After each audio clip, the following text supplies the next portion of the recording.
Guys আমরা যাইতেছি দোলনায় চড়তে, আপনারা দেখতে পাচ্ছেন।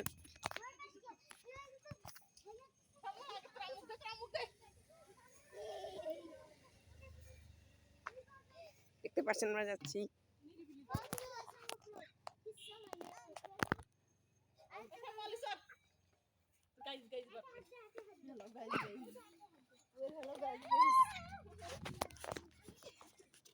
আমরা এখন যাচ্ছি দোলনায়,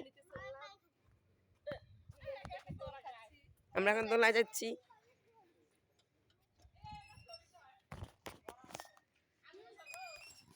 দেখছেন আমরা এখন দোলনা খাচ্ছি।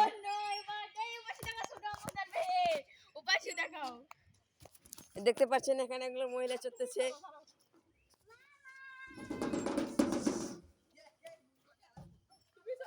এখানে এরা দোলনা থেকে নামতেছে, আপনারা দেখতে পাচ্ছেন। তো গাইস আমাদের আজকের ব্লগটি ছিল এই পর্যন্তই। আশা করি আপনাদের ব্লগটি ভালো লেগেছে। ভালো লাগলে অবশ্যই লাইক কমেন্ট শেয়ার করবেন এবং আমাদের অন্যান্য ব্লগের জন্য আমাদের পাশে থাকবেন। খোদা হাফেজ।